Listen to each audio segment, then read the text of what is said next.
Good morning, Stockton. Welcome back from spring break. This is Channel 14 News. I'm Vincent Policastro. And I'm Lisa Capasso, and here are the top news stories of the week. A man has discovered fossils from the time of Noah's Ark. Wow, that's incredible. Wayne Probst of Tyler, Texas was helping his aunt lay dirt in her front yard when he discovered several fossils of snails and other marine creatures. His first thought was, these must be from the time of Noah's Ark. Local self-proclaimed fossil expert Joe Taylor, who believes that evolution is not real and Noah's Ark really happened, verified that these fossils are in fact from the time of Noah's Ark. Wow, this is incredible. Why are we not talking about this? James Sagebeal, manager of the Texas Vertebrate Paleontology Collection, confirmed that the fossils are actually millions of years old, about 35 to 40 million years old, and that these fossils are quite common, considering the area of Tyler, Texas would have been a coastline back then. Well, I thought this story would have been more exciting. Gotta love crazy people.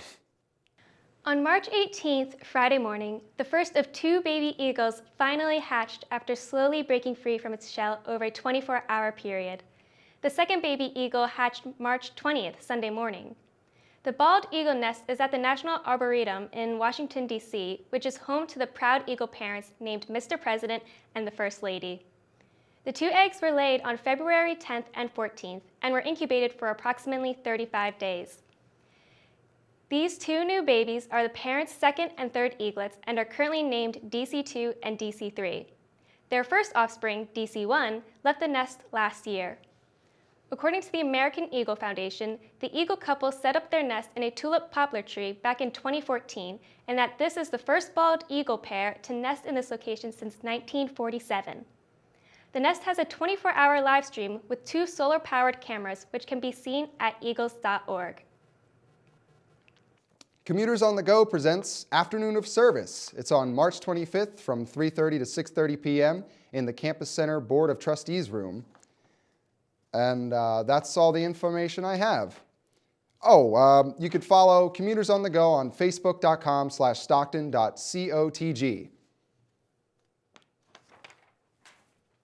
Killer whales are an iconic symbol of SeaWorld, but SeaWorld has announced that all killer whales currently in their care will be the last generation in captivity at the marine parks.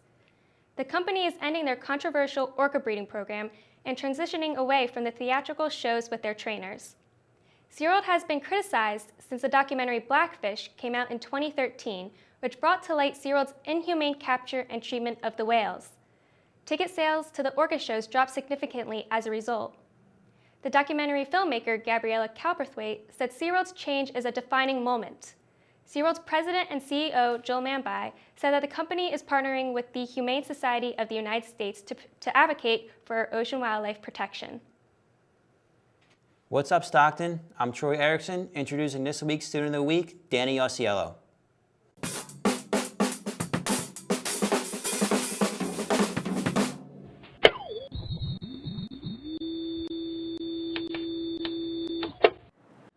What's up, Stockton? I'm David Graziano, and this is Danny Arciello, and this is another segment of Student of the Week. Hi, Danny.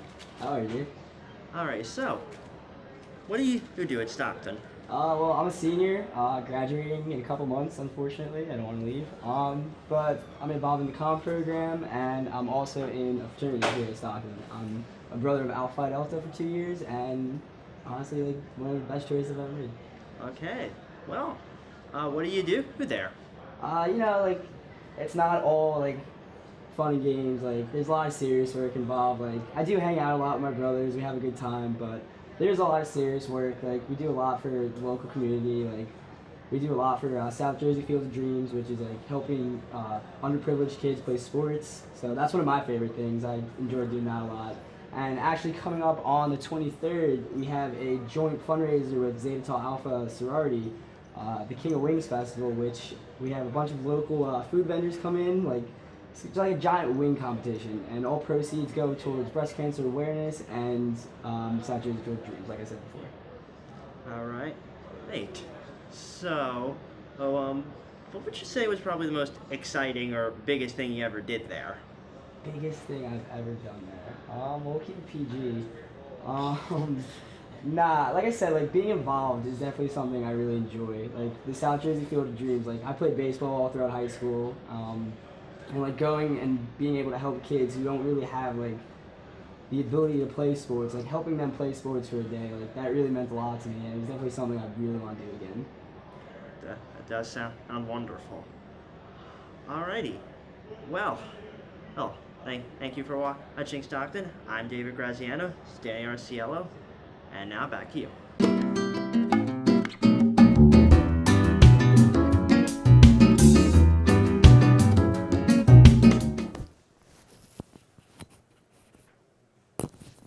Going in 5, 4, 3.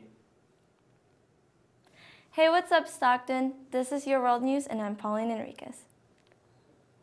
Spring has bloomed and is yet another time of the year to celebrate Earth conservation. It was lights out last Saturday as the world celebrated the 10th annual Earth Hour, a movement against climate change.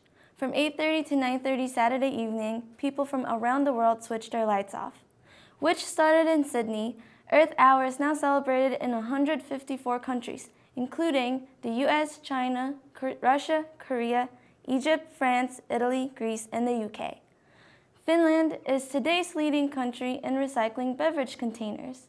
According to the Federation of the Brewing and Soft Drinks Industry, Finns recycle beverage containers at a 90% rate compared to the United States' 37% from a 2010 report. The Finns returned 1.7 billion of their used beverage containers, saving energy, reducing waste, and conserving nature. The 7th annual Caribbean Waterbird Census is a success. 13 Caribbean countries participated in the yearly observation and count of waterbirds to contribute to studies made for waterbird protection. From January to February, people of all backgrounds voluntarily participate by going to a wetland and taking count of a type of bird and submitting the report. This year, a return reported 191 species of birds in 152 locations. Hope this has inspired you to spring into action. That was all your world news for this week. Now Sam Rubenstein with your Stocktainment.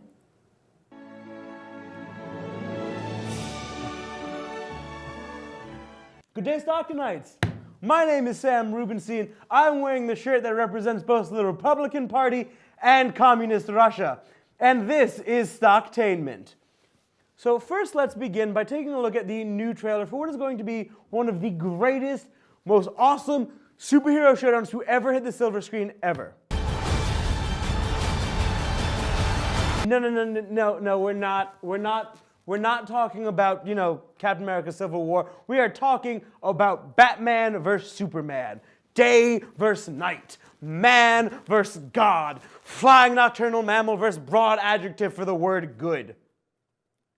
Got a little bit too carried away there. Anyway, Batman vs. Superman, The Dawn of Justice is finally coming out this Friday, March 25th, starring Henry Cavill as Superman and Ben Affleck as Batman. The two duke it out on screen, well, at least until, they get bored and then begin fighting together to beat Doomsday. Also, Wonder Woman shows up with absolutely no reason, no point, and it's completely unnecessary, but it sounds awesome. So, here's a clip. The greatest gladiator match in the history of the world.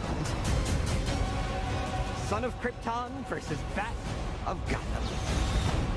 You're psychotic. That is a 3-syllable word for any thought too big for little minds. It's time you learn what it means to be a man. Stay down! If I wanted it, you'd be dead already. If man won't kill God, the devil will do it. What have you done?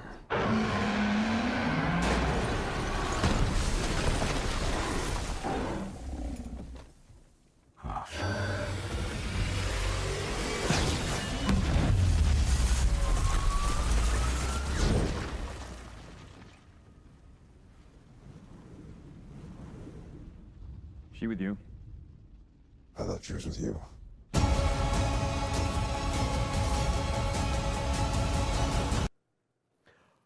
Also, Jesse Eisenberg's just there as Lex Luthor. And I mean, no one really cares about that because there are superheroes fighting as much as they could, because apparently we've learned in life that sitting down and talking out one's feelings is completely irrational, and it's much better to beat each other senseless. I don't mind it. Either way, Batman vs. Superman finally hits theaters this Friday. Now, this next movie is pretty hardcore. In fact, very hardcore. Like really hardcore. Like really, really hardcore. In fact, this movie is so hardcore.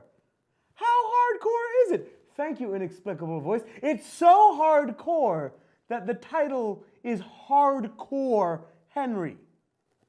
Hardcore Henry is this action-packed, super fast-paced, guns-blazing thriller with no new tropes, no new concept at all plot-wise, and nothing different except for one thing. The entire movie is shot in first-person perspective, putting you directly in the body of our quiet hero, Henry. Just take a look at this. Is your speech module installed?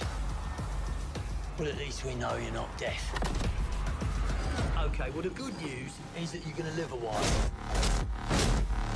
The bad news is there's an army standing between you and your wife. So let's go get her.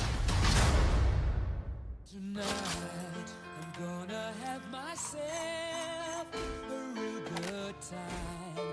I feel alive. Woo! This is war, baby! 'Cause I'm having a good time, having a good time. My God, that is so cool. Like, everything about that's awesome. You are living a live-action first-person shooter video game. Except, you know, there are no people camping, no noobs running in circles, or angry 12-year-olds telling me that and your dog, too. This is the most hardcore thing I have ever seen. Hardcore Henry comes out April 8th and is appropriately rated R. All right, Stocktonites. That was another segment of Stocktainment. My name is Sam Rubenstein, and I have to go work in the mountains of Siberia for the rest of my life. Das Vidanya, chums!